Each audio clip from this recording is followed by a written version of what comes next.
A hungry little girl asks for food from a millionaire at the most luxurious restaurant in New York City. The simple gesture awakens dormant memories and a forgotten old promise. The woman recognizes in the child the features of her best friend's missing daughter. What happens next will move you and forever transform both their lives. If this story interested you, don't forget to subscribe to our channel and tell us which city you're watching from. We'll continue. I promise this will be the best story you'll ever hear. Elizabeth Mitchell adjusted her impeccably tailored blazer before entering the White Room, the most prestigious restaurant in New York City's financial district. At 45, her determined gaze reflected a career built through grit and determination in the technology market. Her digital security company, SecureTech America, had become a national reference, but few knew the rocky path she had traveled to get there. While waiting for her business lunch, Elizabeth observed the city through the panoramic window on the 10th floor. New York pulsed below, indifferent to the individual stories unfolding in its skyscrapers. The executive absently fiddled with the sapphire pendant she always carried around her neck, a memento from Sarah, her best friend from her youth. Her phone vibrated. It was Derek, her assistant, reminding her of the meeting with investors at 3. Elizabeth sighed. The last few months had been a true test of endurance. The economic crisis was affecting even established companies like hers, and sleepless nights had become routine. She needed to close this contract or would have to lay off part of the team she considered family. "Your filet mignon with red wine sauce, ma'am," said the waiter, interrupting her thoughts. Elizabeth thanked him with a nod and began to meticulously cut the meat when she noticed a strange movement near her table. A small girl, no more than 6 years old, was watching her plate with large, hungry eyes. She wore a faded dress, worn-out sneakers, and her dark hair was tied in a messy ponytail. "Ma'am, are you going to eat all that?" The question came in a timid whisper, almost inaudible. Elizabeth froze, not because of the unusual presence of a child in that refined environment, but because of the face now looking at her expectantly. Those eyes, they were identical to Sarah's. The same almond shape, the same deep brown tone, even the small mark near the left eyebrow. "What's your name?" Elizabeth asked, feeling her mouth suddenly dry.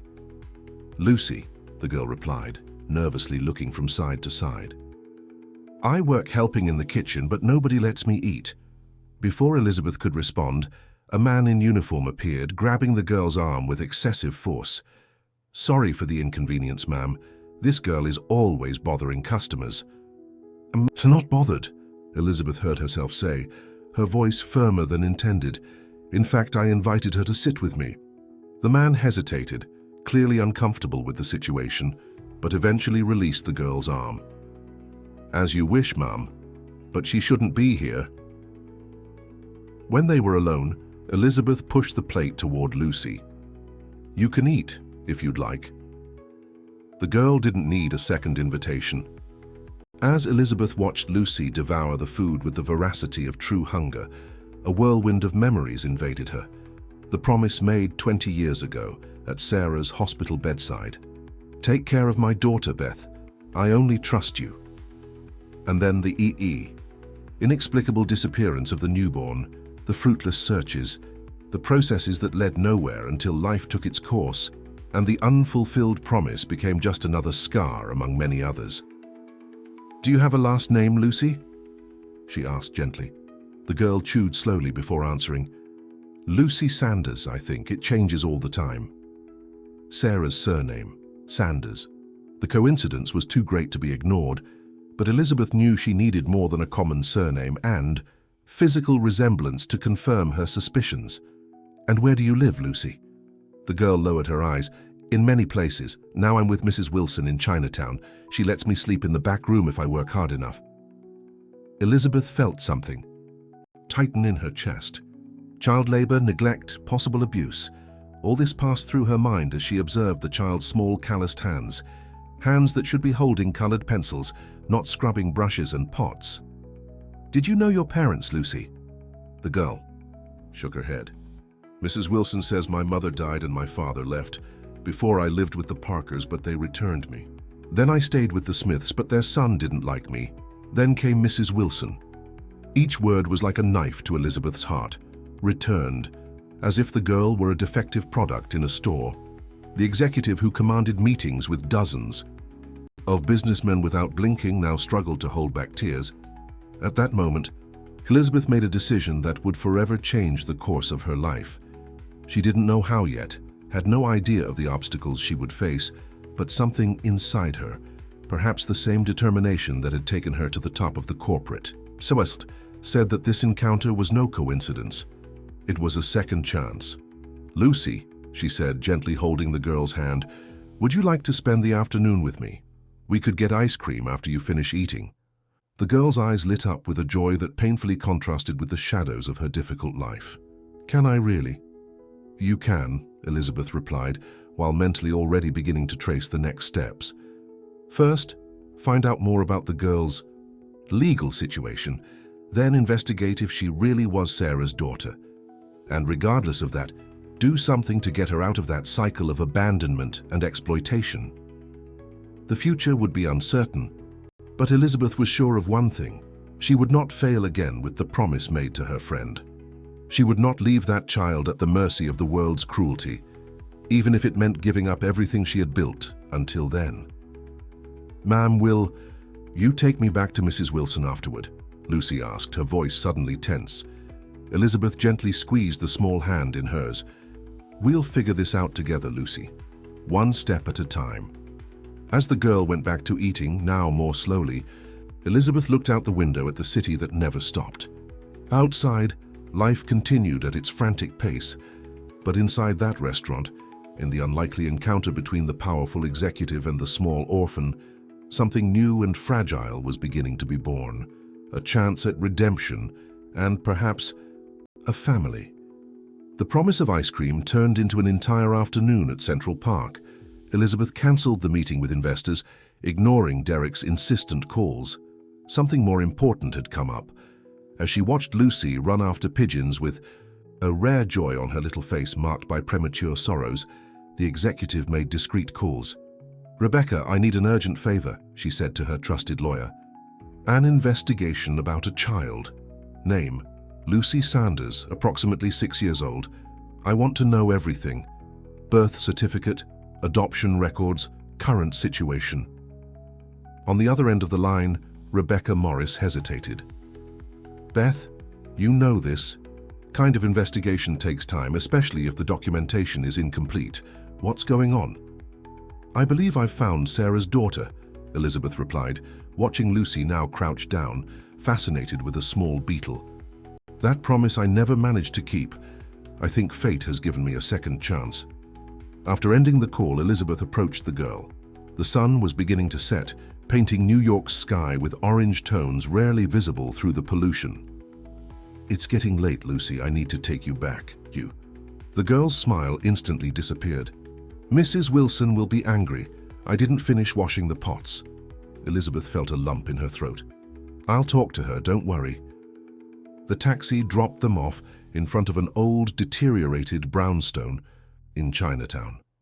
The smell of mold and burnt food invaded Elizabeth's nostrils as soon as they passed the small iron gate. Lucy squeezed her hand tightly. A corpulent woman appeared at the door, arms crossed over a stained apron. Her small hard eyes analyzed Elizabeth from head to toe, lingering on her expensive suit and designer shoes. "Mrs. Wilson, I'm Elizabeth Mitchell. I met Lucy today and—" "Met her, did you?" the woman interrupted with a harsh voice. "That one's always running away from work. I did her a favor taking her off the street, and this is how she thanks me." Elizabeth maintained her composure, though she felt her blood boil. "Actually, I'd like to talk about her situation. May we come in?" The posh interior of the house was as desolate as its facade. In the cramped living room, 5 children of different ages watched television sitting on the floor, while the smell of burnt beans came from the kitchen.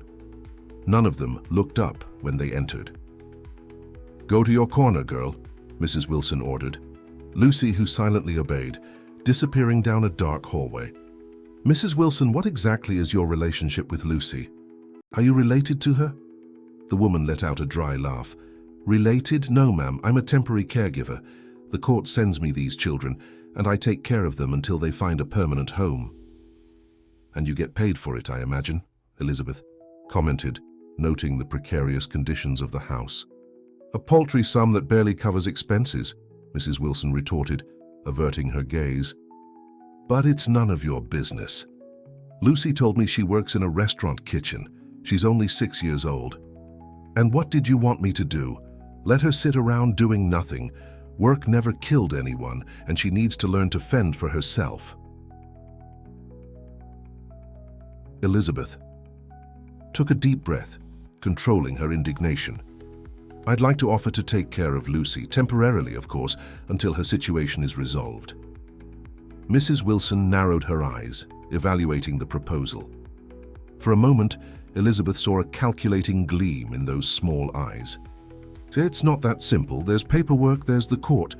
I can arrange all that," Elizabeth replied, opening her purse. "In the meantime, I'd like to leave a contribution to help with the household expenses." When Elizabeth left that house an hour later, she was accompanied by a silent and frightened Lucy. A temporary guardianship authorization signed by Mrs. Wilson, a document of dubious validity but a start, and the promise to return the next day with the official paperwork. What the woman didn't imagine was that this paperwork would include a formal complaint to Child Protective Services. In the taxi heading to her apartment on the Upper East Side, Elizabeth observed the girl's profile, who looked in wonder at the more illuminated buildings. Lucy carried only a worn-out small backpack containing all her possessions, 2 changes of clothes, a wrinkled children's book, and a small broken music box. "It's beautiful, isn't it?" commented Lucy, looking at the nighttime city. "Yes, it's beautiful," Elizabeth agreed, although her gaze was fixed not on the city, but on the child beside her. At the apartment, after a warm bath and dressing Lucy in one of her t-shirts that served as an improvised nightgown for the girl, Elizabeth received a call from Rebecca. "I've obtained some preliminary information," said the lawyer. "There's no official birth record under the name Lucy Sanders for the approximate date you mentioned, but I found something interesting. A child registered as female newborn at St. Clair Hospital, the same week Sarah died. The mother is listed as unknown deceased during childbirth. No father's name." Elizabeth felt her heart race. St. Clair Hospital was where Sarah had been admitted. "Keep investigating, Rebecca. I need to know everything." After hanging up, Elizabeth went to the guest room where she had accommodated Lucy.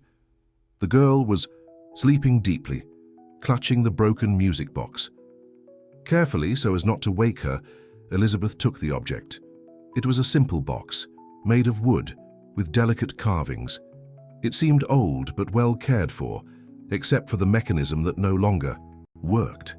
As she turned it over, her heart almost stopped. On the base of the box, discreetly engraved, were the initials SS und Sarah Sanders. It was the box that Elizabeth had given her friend on her last birthday, weeks before her hospitalization. The same one Sarah always kept by her bedside, in the hospital, saying that the melody calmed the baby in her womb.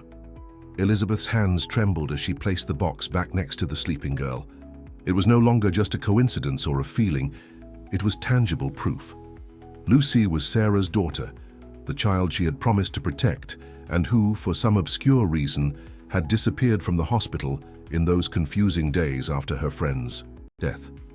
Sitting on the edge of the bed, watching the girl's peaceful sleep, Elizabeth felt a mix of emotions: joy at the improbable reunion, guilt for the lost years, and a fierce determination to correct the past. But there was also a chill down her spine, a feeling that discovering the truth would not be simple. If Lucy had disappeared from the hospital, someone was responsible for it, and that someone might not want the truth to come to light. Her cell phone vibrated with a message from Rebecca. Got contact info for a nurse who worked at St. Clair at the time. Retired now. Says she remembers the case and has information that never reached the police. Wants to meet us tomorrow. Elizabeth looked again at Lucy, at the innocent face that carried her friend's features. There was no turning back. Fate had placed that child in her path for a reason, and she would not rest until she discovered the whole truth and finally fulfilled the promise made 2 decades ago. Outside, New York continued its frantic rhythm, indifferent to the drama unfolding in that apartment. But for Elizabeth and Lucy, the world had changed forever that afternoon at the White Room. A new path opened before them, a path that promised painful revelations, but also perhaps the chance to heal old wounds and build a future that neither of them had ever dared to dream of. Dawn found Elizabeth already awake, sitting on the balcony with an untouched cup of coffee. She hadn't been able to sleep. The discovery of the music box had triggered an avalanche of memories and questions. How had Lucy ended up with Mrs. Wilson? Why had Sarah's daughter simply disappeared from the hospital? Who would benefit from this? The sound of hesitant footsteps interrupted her thoughts.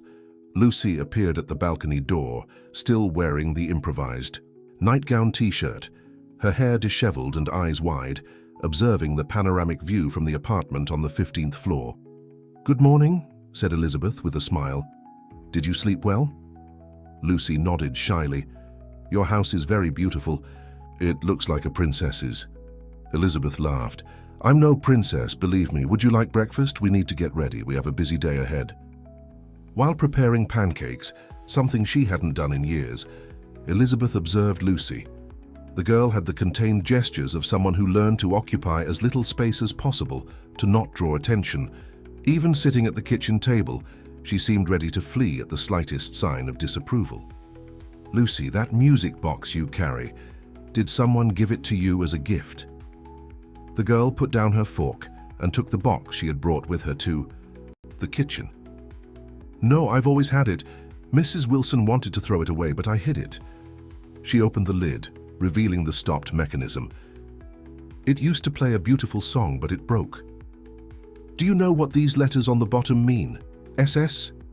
Lucy turned the box over, looking at the initials. "I don't know. I never noticed." Elizabeth took a deep breath. "Lucy, today we're going to visit some people who can help us find out more about you, about your real family." The girl's eyes widened.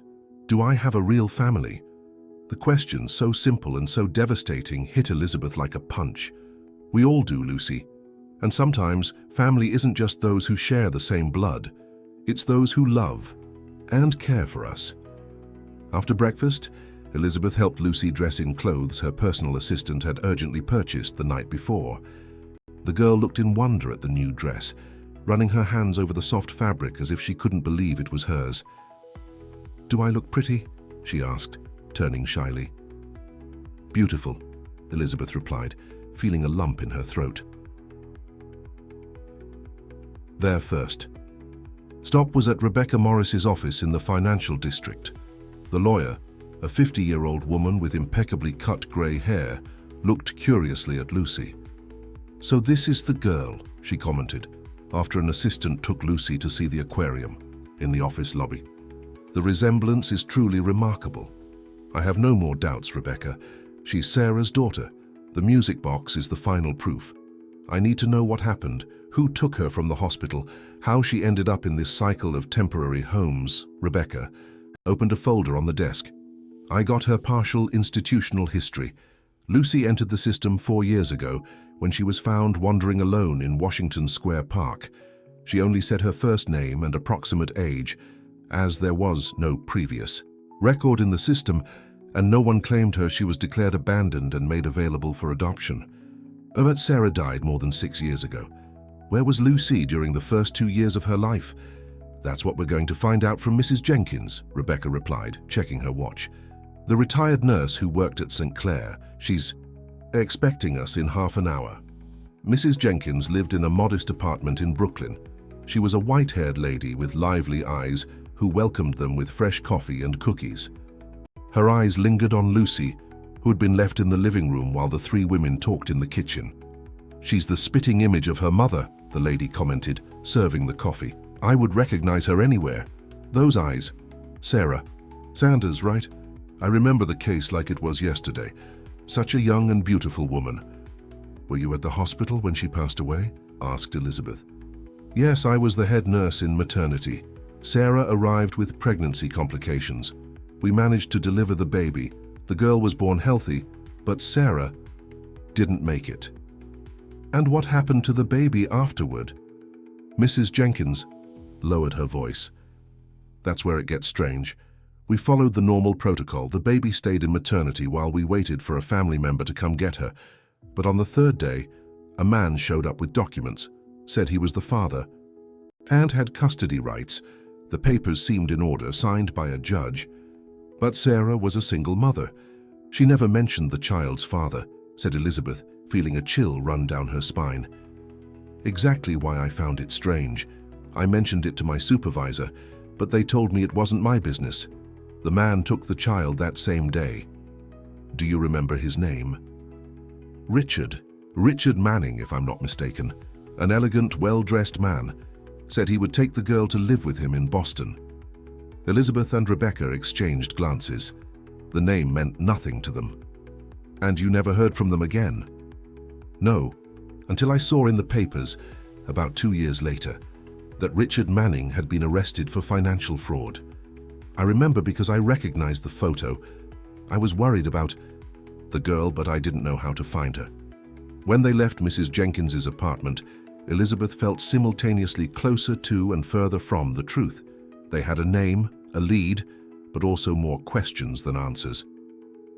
I'll put my investigator on finding out everything about this Richard Manning, said Rebecca as they walked to the car. Meanwhile, we need to regularize Lucy's situation. I'll file for temporary guardianship for you. And what about Mrs. Wilson? I've already taken care of that. I made a formal complaint to Child Protective Services about the conditions in that house and the child labor. They'll investigate. Lucy, who was walking hand in hand with Elizabeth, seemed absorbed in her own thoughts. What are you thinking about? Asked Elizabeth. If I had a real father, why did he leave me?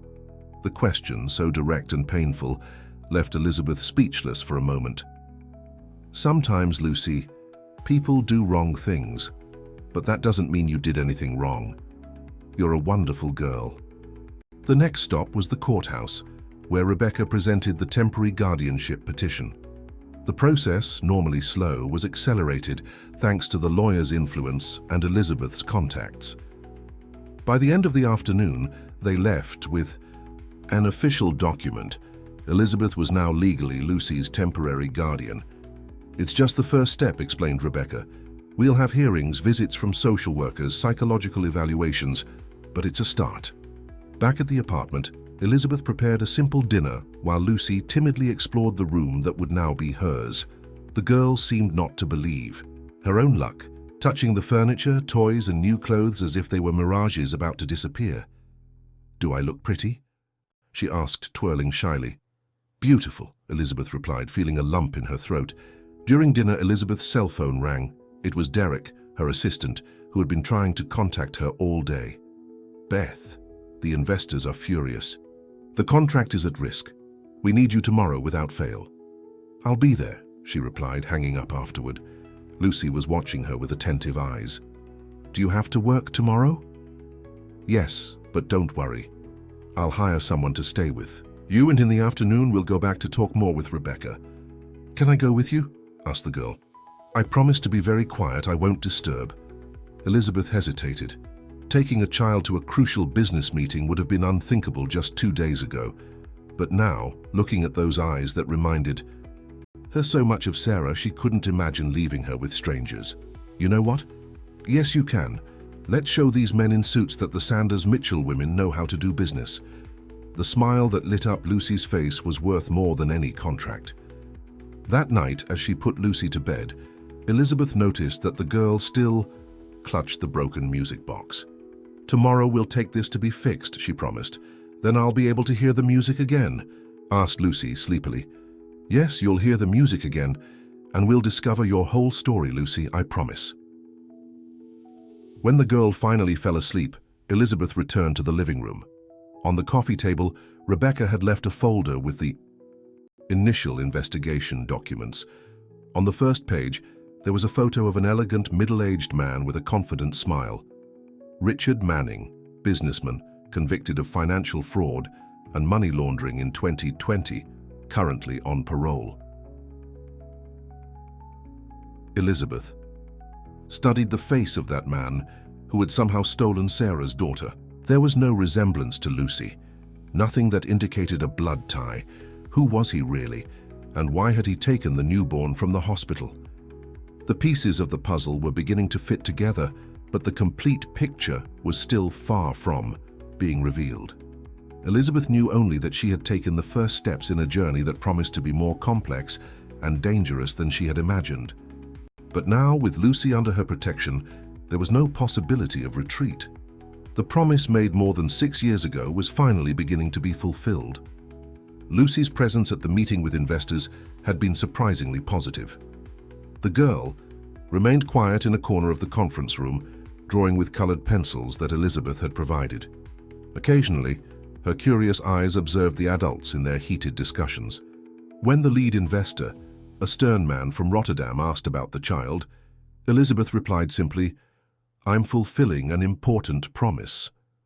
Something in the determination of her gaze silenced any additional questioning, and the contract was signed. The say. Following 2 weeks passed in a whirlwind of adaptations and discoveries, Elizabeth reorganized her schedule, delegated responsibilities, and reduced travel to be more present in Lucy's life. The girl, in turn, blossomed each day, gaining weight, color in her cheeks, and a shy confidence in her gestures. The guest room was completely remodeled, transforming into a children's space with purple walls and a cloud-shaped bed. The music box, repaired by a trusted watchmaker, now played its gentle melody every night, lulling Lucy to sleep. On the legal front, Rebecca advanced with the permanent guardianship process, while her private investigator, Paul Rivers, followed Richard Manning's trail. The news was scarce. After serving part of his sentence, Manning had disappeared from the radar. His last known addresses were cold. His old contacts refused to talk. That Thursday morning, Elizabeth had left Lucy at her new school, a renowned institution that had accepted the enrollment outside the normal period after a generous donation, and was heading to a meeting with Rebecca when her cell phone rang. "Elizabeth? This is Deborah Allen from Rainbow School. Lucy felt sick during class, nothing serious, but I think you should come get her." 20 minutes later, Elizabeth found Lucy in the infirmary, pale and with a high fever. The pediatrician recommended immediate tests, and before noon they were at Mount Sinai Hospital. "It seems to be a severe bacterial infection," explained the doctor after the first results. "It was probably incubating for some time. Her immune system is quite compromised, a sign of prolonged malnutrition. We'll admit her for intensive treatment." For 3 days, Elizabeth didn't leave the hospital. She slept in the chair next to the bed, worked on her laptop, while Lucy slept under the effect of antibiotics, and refused to go home even when nurses insisted she should rest. It was during one of these nights of vigil that Rebecca appeared, with a grave expression that announced, "Problems. We need to talk," said the lawyer, leading Elizabeth to the hospital cafeteria. "I received a notification from the court. Someone has filed a petition contesting your guardianship of Lucy." Elizabeth felt her stomach sink. Who?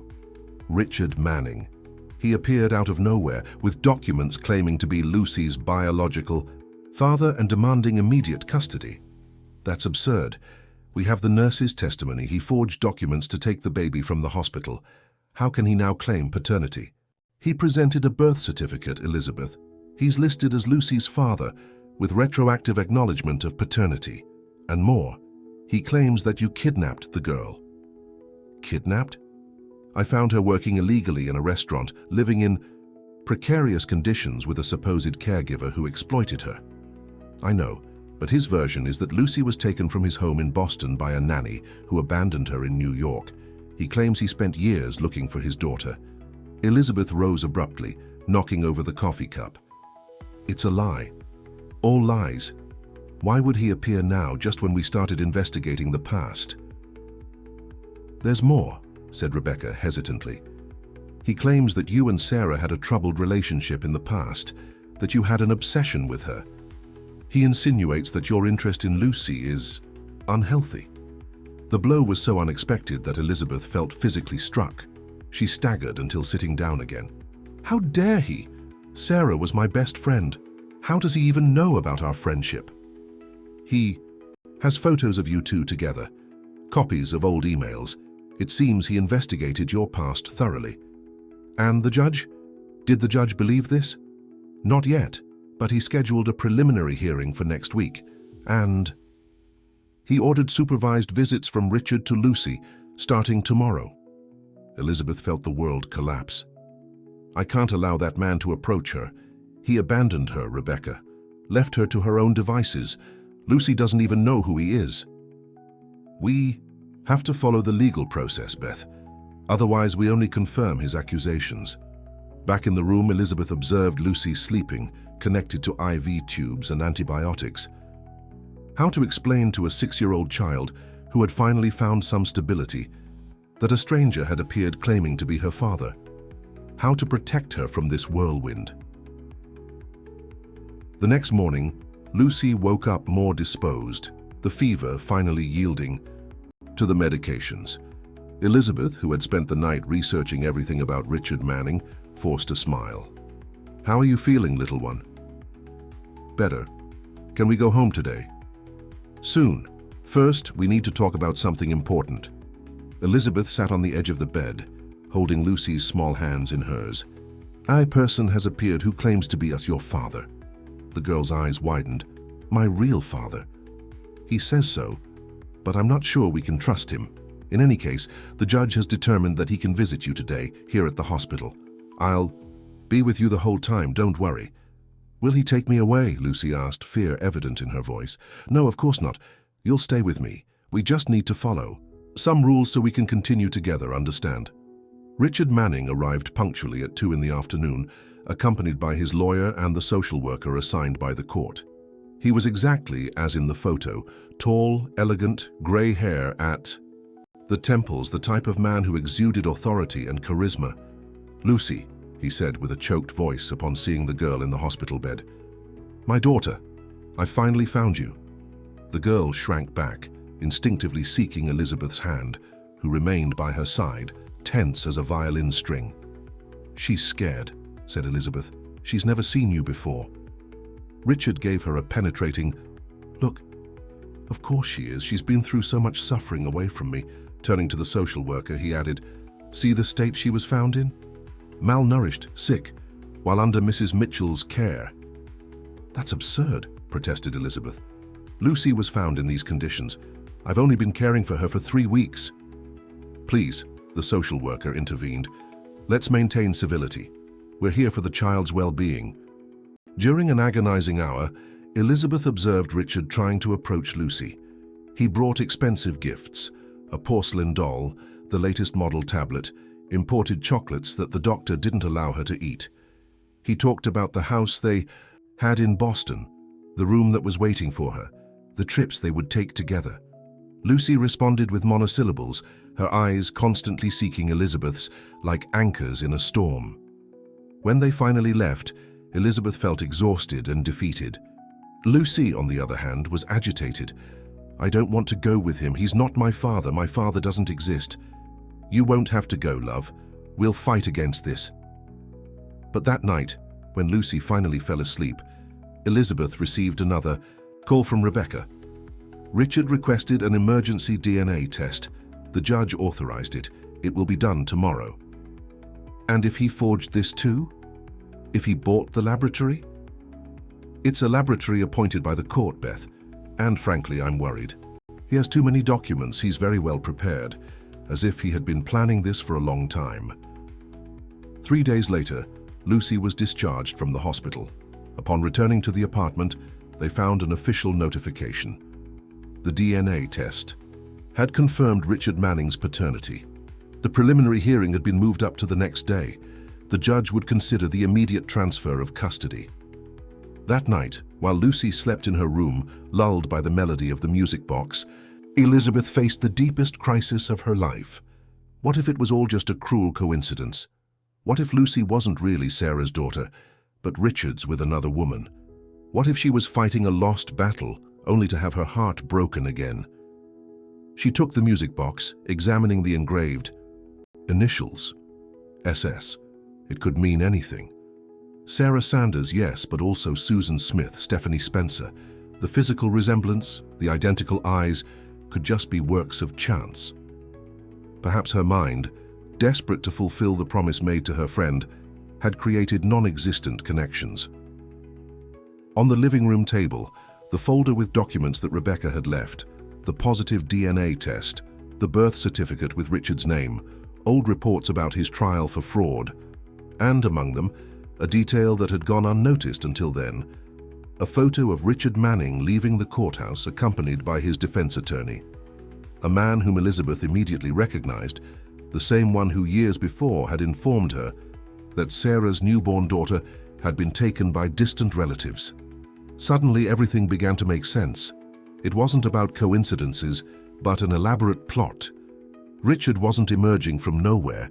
He was emerging from the shadows where he had hidden for years, waiting for the perfect moment to act. But why? What did Lucy represent to him beyond a child he had abandoned to her own fate?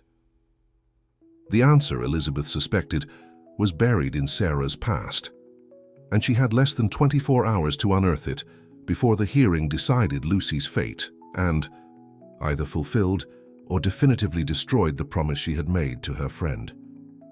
Elizabeth didn't sleep. She spent the entire night searching through old boxes stored in the building's storage unit, where she kept memories of a life that seemed increasingly distant. In one of them, she found what she was looking for, a yellowed photo album with records of her friendship with Sarah, college, trips, birthday parties, fragments of a shared youth that now gained new meaning. On the last page, a particularly painful photo, Sarah in the hospital, already visibly debilitated, holding her 9-month pregnant belly with a fragile smile. Next to her, Elizabeth, trying to appear optimistic despite the evident fear in her eyes. And in the corner of the image, partially cropped, a man Elizabeth had barely registered at the time, the doctor, responsible for Sarah's case, the same man who appeared in the courthouse photo next to Richard Manning. At 6 in the morning, with Lucy still sleeping, Elizabeth called Rebecca. "We need to postpone the hearing. I have a crucial lead." "Impossible. Beth, the judge has already denied 2 requests for postponement. If we don't appear, we lose by default. Then we need time, a few hours at least. I'll do my best." "The hearing is scheduled for 2 in the afternoon. What did you discover?" "The doctor who attended Sarah during delivery, Dr. Martin Fletcher. He appears in a photo years later as Richard Manning's lawyer. It can't be a coincidence." A heavy silence settled on the line before Rebecca responded. "I'll ask Paul to investigate immediately. But Beth, even if there is a connection, the DNA test could have been manipulated. We need to demand a new test in another laboratory. The judge will never authorize it without concrete evidence of fraud." Elizabeth closed her eyes, feeling the desperation grow. "So what do we do?" "We attend the hearing. We present our evidence, as circumstantial as it may be, and we pray." When she hung up, Elizabeth found Lucy standing at the office door, still in pajamas, the music box clutched against her chest. "Are they going to take me away today?" she asked in a small voice. Elizabeth knelt down, getting to the girl's height. "Not if I can help it. I promise I'll fight with all my strength for us to stay together. Can I take my music box if I have to go?" The question broke something inside Elizabeth. "Of course you can, my love, but don't think about that now. Let's have breakfast and prepare for the day, okay?" While helping Lucy dress in her best dress, "Because we're going to see a judge, and judges like it when people dress up nicely," she explained, Elizabeth received a call from Paul, the investigator. "I found something about Dr. Martin Fletcher. He's not a lawyer, but he has connections with Richard Manning that go back to college. They were partners in a fertility clinic in Boston, closed after allegations of irregularities. And there's more. Fletcher lost his medical license 5 years ago for falsifying medical records. An important piece of the puzzle, but still insufficient to reverse the DNA test or the fraudulent birth certificate." Elizabeth thanked him and hung up, feeling increasingly cornered. At noon, dressed in her most imposing suit, Elizabeth led Lucy to the car. The girl was silent, looking out the window as they crossed the city toward the courthouse. "Aunt Beth," she finally called, "if I have to go with that man, will you forget me?" The question hit Elizabeth like a physical blow. "Never, Lucy. I'll never forget you or give up on you. No matter what happens today, I'll continue fighting to bring you back." In the courthouse parking lot, Rebecca was waiting for them with a grave expression. "Richard is already inside with his lawyer, and he brought reinforcements. A private psychologist who prepared a report questioning your ability to care for Lucy, claiming that you have an obsessive attachment and are projecting your friendship with Sarah onto the girl. That's absurd. He barely knows Lucy. He prepared well, Beth. He has answers for everything, including documents showing that he searched for his daughter all these years." They entered the imposing courthouse building, Lucy between the two women, firmly holding their hands. In the waiting room of the family court, Richard Manning was waiting, impeccable in his Italian suit, calmly leafing through a magazine. Upon seeing them, he smiled with false cordiality. "Elizabeth, thank you for bringing my daughter." She ignored him, leading Lucy to the other end of the room. The girl was trembling slightly, clinging to her hand as if it were a lifeline. Hearing began punctually at 2. The judge, a middle-aged man with a severe expression, examined the preliminary documents while the parties settled in. The family court attorney, a young woman with heavy glasses, observed everything with clinical attention. "We are here to determine the provisional custody of the minor Lucy Sanders Manning, currently under the responsibility of Mrs. Elizabeth Mitchell, but claimed by her biological father, Mr. Richard Manning," announced the judge. "Mr. Manning, you may present your arguments." Richard's lawyer, a corpulent man with a deep voice, stood up. "Your Honor, the facts are simple. My client is Lucy's biological father, proven by DNA testing. He never renounced his paternity. On the contrary, he tirelessly searched for his daughter after her disappearance.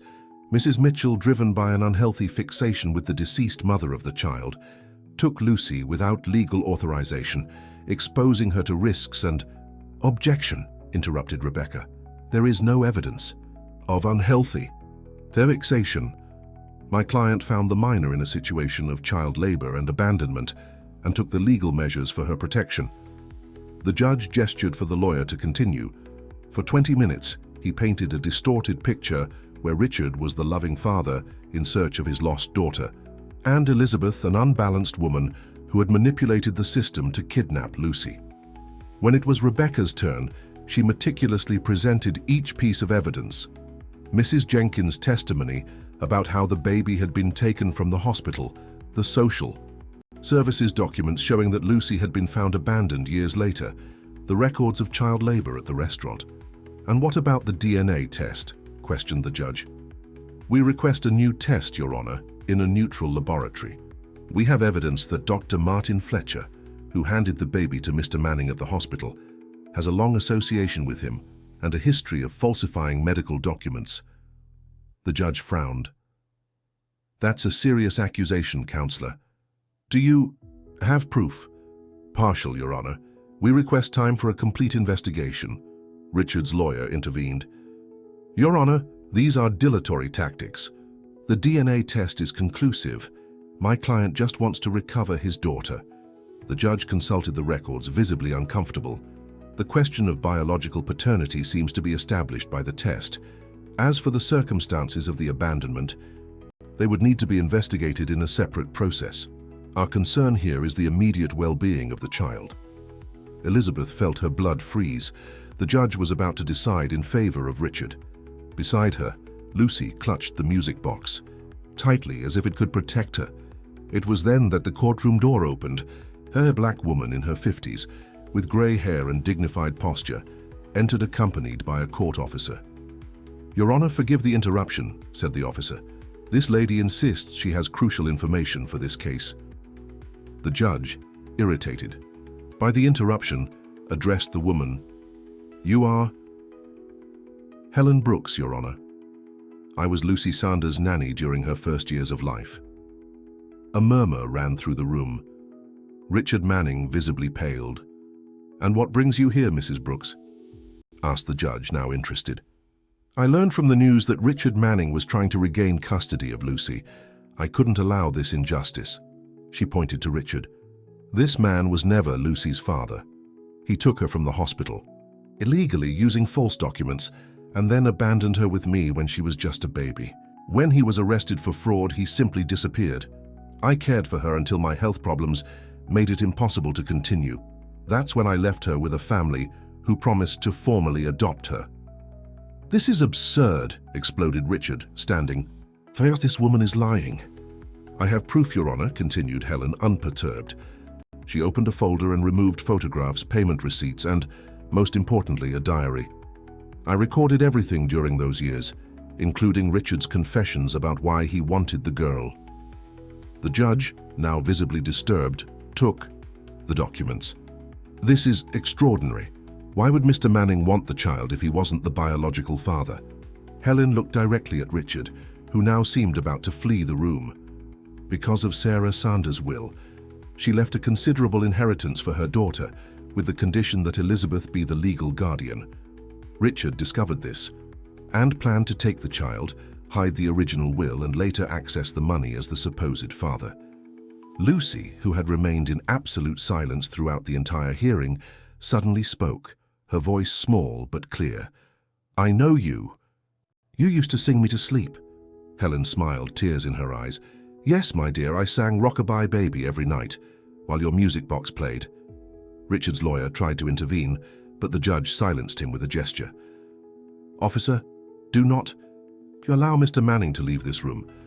Counselor, you've heard evidence suggesting serious crimes. I recommend preventive detention while we investigate. As Richard was detained, furiously protesting, the judge addressed Elizabeth. In light of this new evidence, I maintain provisional custody with Mrs. Mitchell until we conclude all investigations, and we order a new DNA test in a laboratory appointed by the court. As they left the courtroom, Lucy ran to Helen, hugging her legs. The woman crouched down, embracing her tightly. You disappeared, murmured Lucy. I kept looking for you. No, my angel. I had to go to the hospital for a long time. When I came back, you were no longer with the family where I left you. I spent years looking for you. Elizabeth approached, still stunned by the events. How did you find us? When I saw the news about Richard claiming Lucy, I knew I had to act. I went to the courthouse and found out about today's hearing. Helen looked at Elizabeth with intensity. You're Sarah's friend, aren't you? She talked about you a lot. You knew Sarah. In the last months, I was hired to help her during her difficult pregnancy. She feared for her life, knew there were risks. She made me promise that if anything happened, I would do everything possible for her daughter to reach you. The implications of those words hit Elizabeth like a wave. So you know about the will? About the inheritance? Helen nodded gravely. I know that Sarah left everything to Lucy, with you as guardian, and I know that Richard somehow discovered this and elaborated his plan. What I don't know is where the original will is. Richard hid it. But why would he return now after so many years? Helen's eyes darkened. Because the deadline is ending. From what Sarah told me, if her daughter wasn't located by the time she turned 7, the inheritance would be directed to charitable institutions. Lucy turns 7 in 2 months. Rebecca, who had heard the entire conversation, intervened. This explains Richard's rush and his elaborate plan. He needed to establish paternity, obtain custody and access the inheritance before the final deadline. Elizabeth looked at Lucy, who now held Helen's hands but kept her eyes fixed on her. The bond between them, built in just a few weeks already, seemed indestructible. What happens now? Asked the girl. Elizabeth smiled, kneeling beside her. Now we go home, and Helen will tell us everything she knows about your mother. Together we'll find this will and discover the whole truth. Helen smiled, an enigmatic expression on her aged face. There's more to Sarah's story than you imagine, much more, and perhaps the answer is closer than you think. Her gaze fell, significantly on the music box that Lucy still held. Some melodies hold more than just notes. Elizabeth's apartment, once so orderly and minimalist, had transformed into an improvised headquarters. The dining table disappeared under piles of documents, old photographs, and notes. Helen had settled in the guest room, while Lucy, now more vivacious and confident, flourished with the presence of the former nanny who filled the gaps in her fragmented memory with stories from her past. "Remember when you were 3 and insisted on sleeping with colorful socks, one different from the other?" Helen recounted during dinner. "You said that way dreams would come more beautiful." Lucy laughed, absorbing every detail like someone recovering a lost treasure. Elizabeth observed that interaction with a mixture of joy and melancholy. It was as if finally Lucy was recovering not just memories but her own identity. The investigation advanced. The new DNA test confirmed what Helen had already revealed. Richard Manning had no biological connection to Lucy. The man now faced serious charges including procedural fraud, document forgery, and attempted embezzlement. But he remained steadfast in his silence, refusing to reveal where he had hidden Sarah's original will or who had helped him in his scheme. "The deadline approaches," Rebecca reminded during a strategy meeting. "We have less than 6 weeks until Lucy's birthday. If we don't find the will by then, we'll find it," affirmed Elizabeth with a conviction she didn't completely feel. The music box had become the center of their investigations. Helen believed that Sarah had hidden some clue in it. "She always said that the melody held a secret," she explained. They had examined the object minutely, dismantled the mechanism, searched for hidden compartments. Nothing. That night, after putting Lucy to bed, Elizabeth retired to her balcony exhausted. The weight of the last few weeks finally took its toll. Her company, neglected during the crisis, began to show signs of instability. Derek had warned about dissatisfied clients, contracts at risk, employees confused by her prolonged absence. "I join you?" asked Helen, appearing with 2 cups of tea. Elizabeth nodded, accepting the hot drink. "Sometimes I wonder if I'm doing the right thing. My life has turned upside down." "Do you doubt that Lucy is Sarah's daughter?" asked Helen directly. "No, never.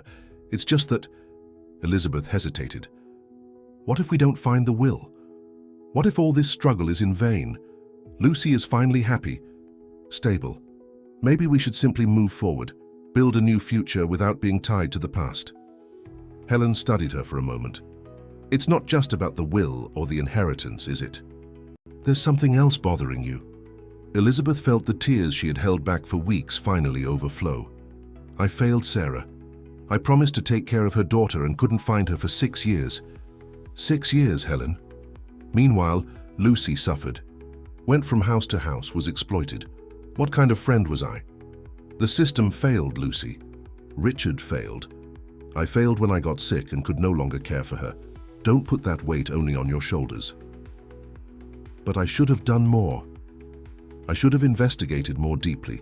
Questioned that lawyer who told me relatives had taken the baby," Helen sighed. Sarah knew the risks she was taking with that pregnancy.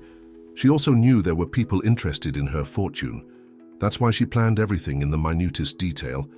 If we haven't found the will yet, it's because we haven't looked in the right place. Helen's words brought a new thought. Wait, what if it's not in the music box? What if it's in the music itself? A gleam of understanding passed through Helen's eyes. The melody. Sarah was obsessed with codes and puzzles. She loved logic games. The next morning, they consulted a musicologist who analyzed the music box's score.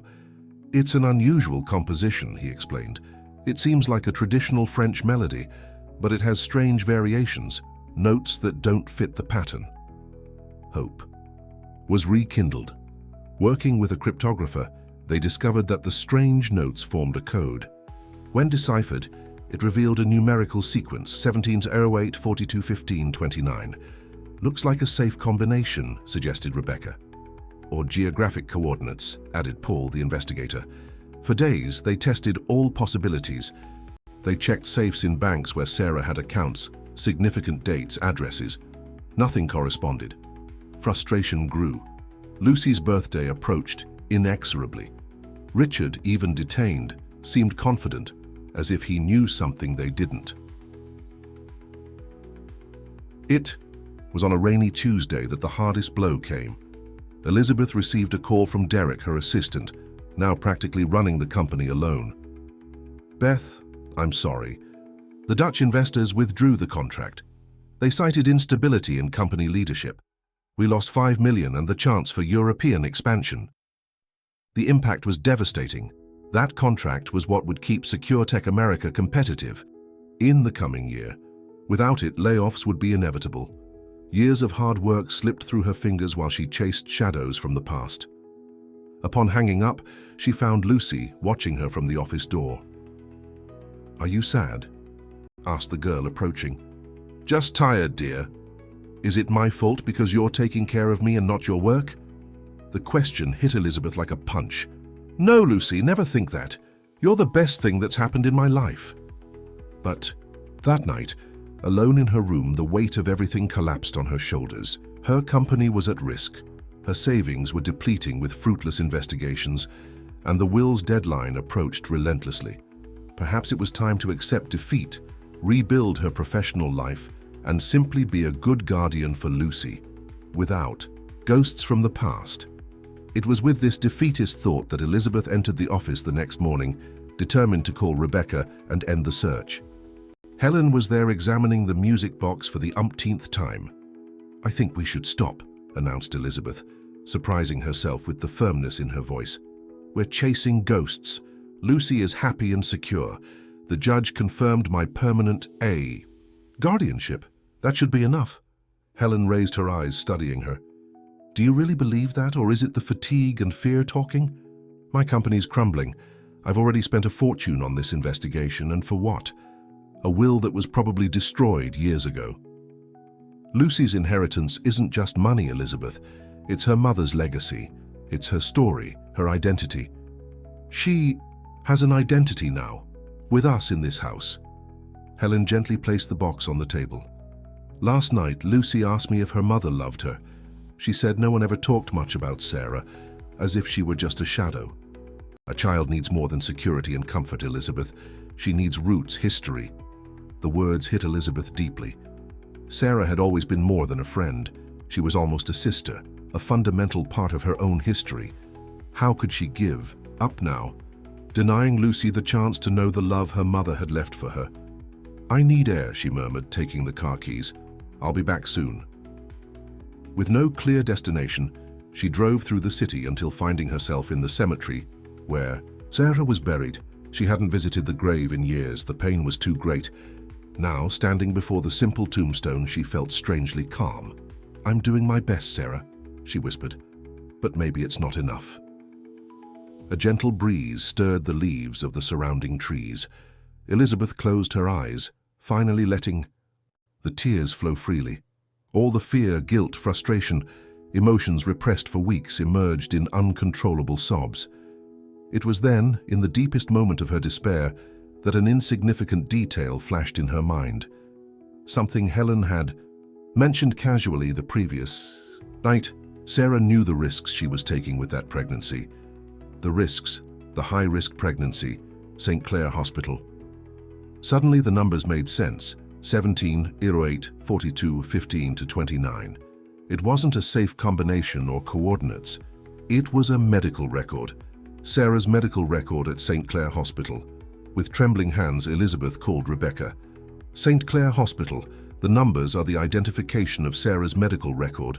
The will must be there." Hope was reborn, but with it came fear. What if she were wrong again? What if it were just another dead end? Her company was crumbling, her strength was running out, and the possibility of another disappointment seemed unbearable. Upon returning to the apartment, she found Lucy playing in the living room, recreating a story Helen had told her about her mother. The moving scene, the daughter connecting with the memory of the mother she never knew, crystallized her decision. "We're going to the hospital," she announced to Helen. "Today." "Are you sure?" "Yesterday. You were ready to give up." Elizabeth looked at Lucy, who now smiled at her. "I've never been more sure. I'm not doing this for the inheritance or even for the promise. I'm doing it because Lucy deserves to know the love her mother left for her, and I also deserve to complete this journey, no matter where it ends." At that moment, Elizabeth understood. that she had hit rock bottom only to discover that sometimes you need to touch the bottom to find the strength to emerge again. The company could fail, her savings could run out, but the promise made to Sarah and now to Lucy was greater than any obstacle. When they left for the car, heading to St. Clair Hospital, the New York sky opened after the rain, revealing a rare rainbow over the chaotic city. A sign, perhaps, that even in the darkest moments, light finds a way to shine again. St. Clair Hospital had changed considerably over the last 6 years. The old maternity ward now housed an oncology center, and the physical medical archive had been replaced by a digital system. The receptionist, a young woman with a bored expression, barely looked up when Elizabeth requested access to the old record. Records over 5 years old are kept only digitally and only through judicial authorization or the patient's own request, she recited mechanically. And if the patient is deceased, insisted Elizabeth, in that case only direct family members with supporting documentation may request it. Helen, who was holding Lucy's hand, exchanged a significant look with Elizabeth. They were so close, and yet so far. "Perhaps we can help," said a familiar voice behind them. Elizabeth turned to find Paul, the investigator, accompanied by a middle-aged woman with an administrative uniform from the hospital. "This is Martha Olson," Paul introduced. "She worked in administration at St. Clair at the time when Sarah was admitted. I found her through a former employee." Martha greeted them with a nervous nod. "I remember the case. A young mother dying during childbirth, the baby mysteriously disappearing. Then all that confusion with possibly forged documents. Some of us questioned it at the time, but we were silenced." "Silenced by whom?" asked Elizabeth. "By Dr. Martin. Fletcher and the administrative director at the time, Andrew Carter. They said everything was in order, that the father had presented legitimate documentation." Martha lowered her voice. "Weeks later, Carter bought a beach house and a new car. We always found it strange for someone with his salary. The plot deepened. More people involved, more layers of corruption. We need to access medical record 1708-42-1529, explained Elizabeth. We believe Sarah left something important there. Martha hesitated. This could cost me my job. Martha now works at another hospital, Paul clarified. But she still has friends here and possibly access to the system. Helen approached, bringing Lucy with her. This is Sarah's daughter. All we want is to recover what her mother left for her. Martha's gaze softened upon seeing the girl. Wait for me at the cafe on the second floor. I'll see what I can do. An agonizing hour passed. Lucy, tired of waiting, fell asleep in Helen's lap. Elizabeth alternated between moments of hope and despair. What if the record had been deleted? What if there had never been a will? Finally, Martha returned, carrying a brown envelope. I found something. The digital record is incomplete. Several. Notes were deleted, but we have a backup protocol on magnetic tapes for sensitive records. Few people know about this. With trembling hands, Elizabeth opened the envelope. Inside, copies of medical documents, nursing records, and attached with a clip, a small sealed envelope with the name "For my daughter," written in Sarah's unmistakable handwriting. This was in the original physical record, kept in a section of personal belongings, and explained Martha. Normally documents like this would be given to family members, but with all that confusion. Elizabeth held the envelope as if it were made of crystal. May I? It's addressed to her, daughter, Helen gently reminded. Perhaps we should wait until Lucy is awake. The girl, as if feeling they were talking about her, opened her sleepy eyes. Did you find something from my mom? Elizabeth showed the envelope. Your mother left this for you. Do you want to open it? With small, careful fingers, Lucy broke the seal. Inside was a folded letter and a small golden key. Can you read it to me? Asked Lucy, handing the letter to Elizabeth. With a choked voice, Elizabeth began, My dear daughter, if you're reading this, it means I couldn't be with you as I dreamed. I know it's unfair to leave without even knowing you, but I want you to know that you were loved from the first moment. Each movement of yours inside me was a promise of the future. A future that you'll now have to build without my physical presence, but never without my love. I've made provisions for your well-being. The key accompanying this letter opens a safe deposit box at National Bank Midtown Branch, number 7294. There you'll find my official will and documents that will secure your financial future. But my true legacy to you isn't in material possessions. It's in the people I chose to care for you, especially my dear friend Elizabeth, who promised to be your guardian. If she's by your side now, I know you found the right path and that my choice was correct. I grew up without my mother and know how difficult it is. That's why I've also left in the safe deposit box a diary and letters I wrote during my pregnancy. I want you to know me through my words, to know who I was and how much love I felt for you, even in the brief moments we shared. Be happy, my little one. Live fully and know that somehow I'll always be with you. With all my love, your mother, Sarah. When Elizabeth finished reading, there wasn't a dry eye at the table. Lucy took the letter reverently, running her fingers over the words as if she could feel her mother's touch through them. "We need to go to the bank," said Elizabeth, wiping away tears. "Today." Martha, who had observed everything in silence, approached hesitantly. "There's one more thing you should know. I've been checking the visitor records from that time. In the weeks before delivery, Sarah received regular visits from a man. It wasn't Richard Manning. The registered name was Robert Sanders." "Robert Sanders?" repeated Helen, confused. "Sarah didn't have brothers." "Maybe a cousin," suggested Paul. "Or maybe—" Elizabeth let the phrase hang in the air, a suspicion forming in her mind. Maybe Lucy's real father. National Bank was 20 minutes from the hospital. During the journey, Elizabeth tried to organize her thoughts. If the will was in the safe deposit box, why had Richard Manning searched for it so desperately? What else could be there that he wanted so badly? The answer came unexpectedly from Lucy. "Aunt Beth, look!"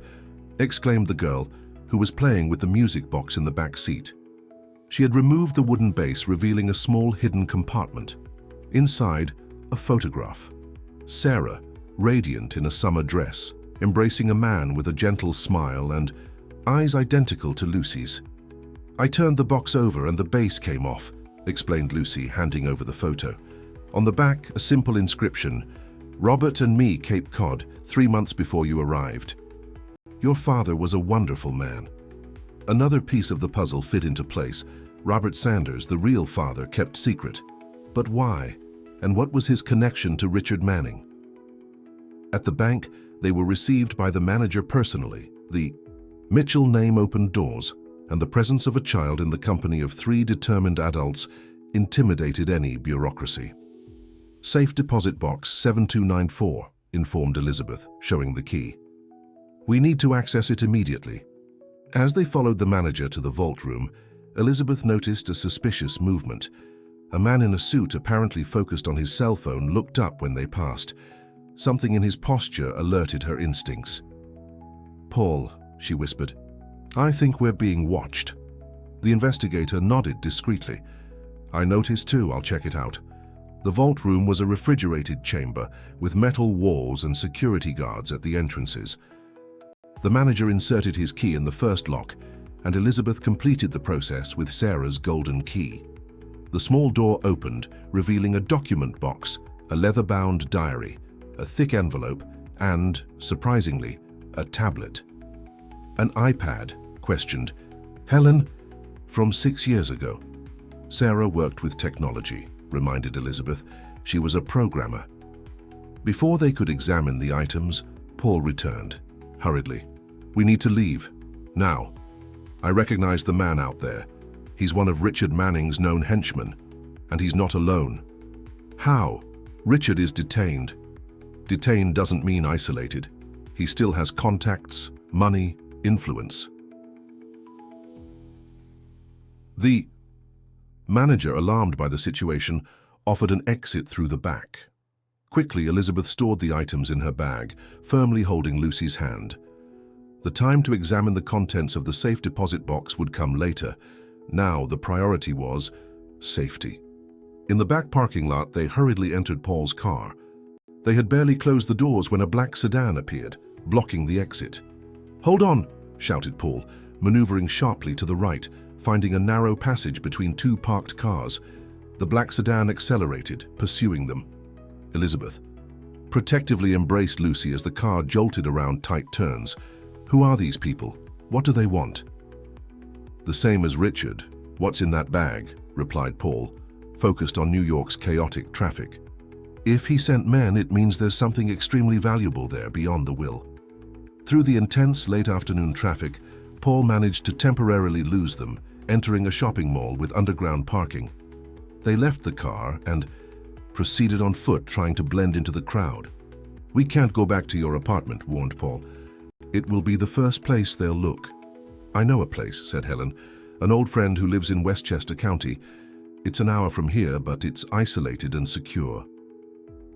While they waited for a taxi at the opposite entrance of the mall, Elizabeth checked her cell phone.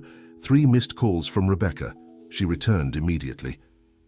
"Beth, where are you? You need to be careful. Richard Manning was released 2 hours ago." "How is that possible?" "He was being investigated for fraud, forgery. Some friendly judge granted habeas corpus, and there's more. Dr. Martin Fletcher was found dead in his apartment, apparently suicide, but..." Elizabeth's blood ran cold. The plot was more sinister than they had imagined. It wasn't just about money. There was something Richard feared would be revealed, something worth killing for. In the taxi heading to Westchester County, with Lucy asleep in her lap, Elizabeth felt the weight of responsibility like never before. There were dangerous people after them, willing to do anything to obtain the secrets Sarah had left. The will was just the tip of the iceberg. The tablet. There had to be something on that tablet. "We need to turn on the iPad as soon as we arrive," she said to Helen, her voice a whisper so as not to wake Lucy. "Whatever Sarah hid, it's there. It's the only explanation for so much pursuit." Helen nodded, her tense face reflecting the gravity of the situation. Richard won't give up easily, and now he's free, with resources. Elizabeth held Lucy close, feeling the girl's soft breathing against her chest. They had come so far, discovered so much, but danger had never been so close. The final confrontation was approaching, and she knew with absolute certainty that it wouldn't be just for the inheritance or the will. It was for the truth that Sarah had protected until her last breath. A truth that apparently was worth the price of lives. And as the taxi left the city behind, entering darker and more deserted roads, Elizabeth made a silent promise not just to Sarah, but also to Lucy and herself. She would reach the end of this journey no matter the cost. The truth would be revealed. Justice would be done, even if it meant facing forces much more powerful and dangerous than she had ever imagined. The small stone house in Westchester County seemed straight out of a fairy tale, hidden among leafy trees and protected by a wooden gate. Mrs. Genevieve, a 70-year-old lady with white hair tied in a braid and eyes that had witnessed more of life than they revealed, received them without asking questions. Helen's friend for decades, she understood the meaning of an urgent request for shelter. "The back room is ready," she said simply, leading them through the cozy living room decorated with wooden sculptures and colorful paintings. While Helen settled Lucy, who had briefly awakened only to fall asleep again in a bed covered with a patchwork quilt, Elizabeth and Paul sat at the kitchen table, spreading the contents of the bag. "We need to see what's on this tablet," said Elizabeth, picking up the device. To her surprise, the iPad turned on without requesting a password. On the home screen, only one application stood out, a custom program with a music box icon. When she touched it, a message appeared. "If you're seeing this, it means you've found my daughter and my safe deposit box. Thank you, Beth. I always knew you would keep your promise." Sarah's voice, clear and serene, filled the small kitchen. Elizabeth felt her heart tighten as she heard her friend speaking directly to her across time. "What I'm about to reveal now explains why I took so many precautions. Robert Sanders, the biological father of our daughter, was an FBI investigator. We met when he was undercover in an operation against money laundering involving various technology companies, including the one where I worked as a developer." Paul and Elizabeth exchanged surprised looks. We discovered that Richard Manning was the main financial operator of the scheme, continued Sarah. Robert gathered enough evidence to bring down the entire organization, but before he could formally present it, he suffered a car accident. The official investigation concluded it was a fatality, but we knew the truth. The recording paused, as if Sarah needed to gather strength to continue. I was 4 months pregnant when Robert died. I secretly took over his work, collecting data, mapping transfers. Everything is on this tablet: bank transfers, names, dates, offshore accounts. A network of corruption that involves judges, politicians, businessmen. Richard Manning is just a piece of the puzzle. Elizabeth felt a chill. No wonder they were being pursued with such determination. When I discovered my pregnancy had complications, I knew I needed to protect both the investigation and my daughter. That's why I created this elaborate plan. The will is real. I left everything to my daughter with you as guardian. But the real treasure is this evidence. I trust you to do the right thing, Beth, to protect our girl and complete the work Robert began. The recording ended, leaving a heavy silence in the kitchen. Paul was the first to speak. This explains everything. Richard wasn't just after the inheritance. He needed to recover this evidence before it was discovered. And now he knows we have it, completed Elizabeth. As if to confirm their fears, Paul's cell phone vibrated with a message from a police contact. 2 cars had been seen entering Westchester County, asking about an elderly lady who was sheltering visitors. "They've found us," said Paul, standing up. "We have 20 minutes. At most." Mrs. Genevieve, who had listened to everything in silence from the kitchen door, spoke with surprising calmness. "There's a path through the forest in the back.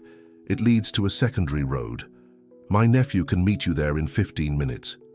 Elizabeth ran to wake Lucy and Helen. The girl, confused by another sudden change, clutched the music box and her mother's letter. "Do we have to go again?" she asked sleepily. "Yes, dear. One last adventure." As they prepared to leave through the back, Paul made frantic calls. "I'm contacting the FBI. With this evidence, we can obtain immediate protection." Mrs. Genevieve's nephew, a young man, in his early 20s driving an old pickup truck, met them exactly where arranged. They had barely entered the vehicle when they saw headlight beams on the main road approaching Mrs. Genevieve's house. "Get down," instructed the young man, turning off the headlights and following an almost invisible dirt path between the trees. For the next hour, they traveled in tense silence on secondary roads, eventually reaching the main highway. The destination, an FBI field office in White Plains, where Paul's contact awaited them. Midway through the journey, Lucy, who had remained remarkably calm, pulled at Elizabeth's sleeve. "My dad was a police officer?" she asked, her voice small, but firm. "Yes," replied Elizabeth, surprised. "You heard the recording?" "A little before we went back to the car. He was a hero, wasn't he?" Elizabeth felt tears in her eyes. "Yes, Lucy. Your father was a hero, and your mother too." "And so are you," said the girl with the profound simplicity that only children possess. "You found me like you promised." Those simple words hit Elizabeth with unexpected force. Throughout this journey, she had carried the weight of guilt for not finding Lucy sooner. But the girl didn't see it that way. For her, the promise had been fulfilled. They had found each other finally. At the FBI field office in White Plains, they were received by a special team led by Agent Melissa Santos, a middle-aged woman with penetrating eyes and impeccable posture. "The material you brought is pure dynamite," she said after a preliminary analysis of the tablet. "We're talking about one of the biggest money laundering operations in recent years, and it all started with Robert Sanders, one of our best agents." While the technical team extracted and verified the data, Lucy was accommodated in a restroom, where she fell asleep exhausted. Elizabeth remained by her side, refusing to leave her alone even for a minute. It was Helen who brought the news hours later. Richard Manning was arrested again, along with 3 associates. They tried to flee to Canada, but were intercepted at the border. "And the evidence?" asked Elizabeth. "More devastating than we imagined. There are already arrest warrants for 2 judges, a prosecutor, and several businessmen. The agent said this could be the biggest anti-corruption operation since the Mueller investigation. Elizabeth looked at Lucy sleeping peacefully. "And what about us? Are we safe now?" The FBI offered temporary protection, but the agent believes the immediate danger has passed. With so many simultaneous arrests, the network won't have time to reorganize. 3 weeks later, on a sunny Sunday morning, Elizabeth, Lucy, and Helen returned to the apartment in New York. The headlines still echoed the arrests and the operation that the newspapers had dubbed Music Box, in reference to how the evidence had been preserved. Sarah's will was finally probated. As expected, she had left a considerable fortune for her daughter, with Elizabeth as legal guardian until adulthood. But the real treasure was the diaries, the letters, the photographs, fragments of Sarah and Robert's lives that allowed Lucy to know her parents beyond the tragic circumstances of their departures. "What will we do with the money?" asked Helen one night, as the three dined on the balcony observing the city lights. Elizabeth, who had spent weeks reorganizing her life and her company, smiled. "I have an idea, or rather, Lucy has." The girl, now more confident and expressive, explained enthusiastically, "We want to create a place for children like me who don't have a family. A beautiful place with trees like at Mrs. Genevieve's house, and lots of books and people who really care." The Sarah and Robert Sanders Institute was inaugurated 6 months later in a restored mansion on the outskirts of New York. More than a traditional shelter, it was a welcome center that offered not only security, but quality education, psychological support, and mainly the chance to build a new story. Elizabeth drastically reduced her workload at the company, delegating responsibilities to dedicate herself to the Institute and mainly to Lucy. Helen became the project coordinator, bringing her experience and sensitivity to create a truly welcoming environment. On the morning of Lucy's 7th birthday, Elizabeth found her sitting on the balcony, the music box open in her lap, playing softly. "Happy birthday," she said, handing her a small package. Inside was a silver locket. Upon opening it, Lucy found a miniature of the photo discovered in the music box, her parents together, and on the other side, a new photograph, herself, Elizabeth, and Helen, smiling in front of the newly inaugurated institute. "So you'll always remember that family isn't just those who share our blood," explained Elizabeth. "It's those who share our path, our story, our heart." Lucy hugged her tightly. "I think Mom and Dad would be happy to see us now, don't you?" "I'm sure they would," replied Elizabeth, looking at the clear New York sky. The promise made 7 years ago was finally fulfilled, not just in its letter, but in its deepest spirit. And in that embrace, in the lives transformed through the Institute, in the preserved legacy of Sarah and Robert, there was more than redemption. There was the certainty that some stories, even beginning in pain, can end in hope. Because in the end, it's the bonds we build, the promises we keep, and the love we share that define our journey.